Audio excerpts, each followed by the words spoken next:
And now it's time for another Booze and News beer review from our weekly live stream every Wednesday at 8 p.m. Central Standard Time on Twitch. Yeah. Before we get into any of that crap, I know you've been wanting to have a drink, so let me get my beer. So we're going to be reviewing today for our beer review, and John doesn't have one. My bad, John. Didn't even tell me. I mean, do y'all get Shiner out there? Not really. I didn't think y'all did. And I wasted time. And even if y'all did, y'all probably don't have this one because they only released this one for like 2 months.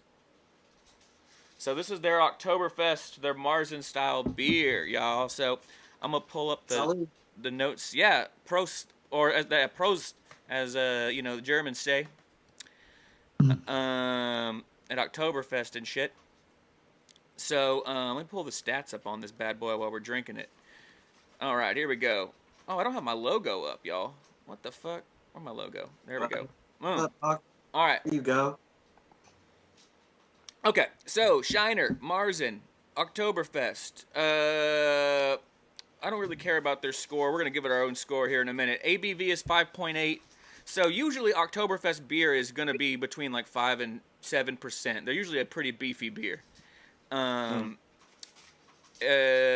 let's see, what does it have? Does it have IBU on here? I don't even see the IBU on this. I tried to go to their website earlier, and it was like, malware bites doesn't want you to open this. So whatever. I don't see IBU on here. Does it even say it? And then I don't think they listed on the thing. So anyway, 5.8 ABV, even though on the bottle it says 5.7. It's if you didn't know this, Shiner isn't actually the name of the brewery. The name of the brewery is Spoetzl.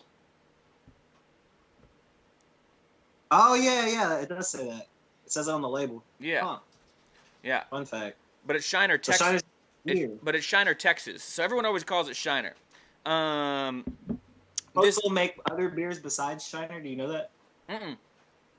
No, they just make Shiner. Just Shiner, and I know the cool. One of the crazy things about there's a lot of different Shiners. So there are. Oh yeah. Yeah, there are. And one of the cool things about Shiner is that it actually is one of the ones that survived during the Prohibition, but not as a brewery. Now they were bootlegging, but they were selling ice. That's how they got around the law. So they just went around and said they were selling ice. Yeah. Someone told me that story. That's fucking lit. Yeah, they tell it that at the brewery. So I went one time. It's okay. It's an okay brewery. It's pretty big. So to a brewery, I hear some good things about it. It's probably the biggest Texas brewery. They do like a bike race out to Shiner or bike. Yeah, from Austin, right? Yeah, it's pretty. Oh, that's cool. It's pretty long. It's like I forget how many miles, like 100 miles or some shit. It's long. And I want to do that. I'm getting into running and shit, so that sounds like something I want to get into, bike riding and shit too. And I think they all drink at the end of it. They do. They get you get after you do the ride, you get so many free beers. I forget how many. But yeah, what do you think about this beer? Have you had it before? Yeah, so actually I have, but like I don't know. I drink a lot. I wouldn't remember the taste, so having it right here, you know what I'm saying? That's like ideal, but it's like kind of got like a deep, like a rich flavor, I guess I would say. Yeah, I like it.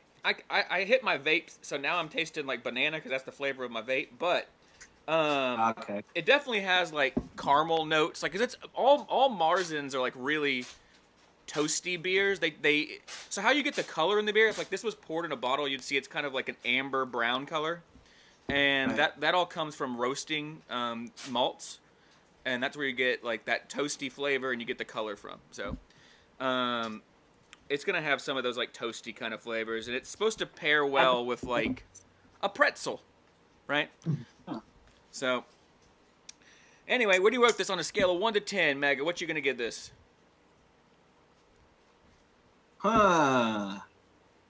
This definitely wouldn't be, like, my everyday beer. I give it an 8. Right on. I give it That's pretty Let's good. see. 8 bullet points for that. I would say it's good. It's like an occasional taste. Like, I don't know. Like, I put this in, like, the category of maybe, like, I guess, I don't know. I mean, it's appropriate for a seasonal beer. It's not a beer I'd want to drink all the time, but it has its place. Right on.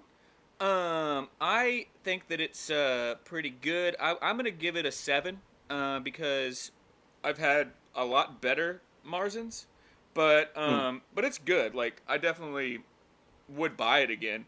Thanks for watching. Please follow or subscribe to us at Booze and News on YouTube, Instagram, Twitch, TikTok, and Twitter.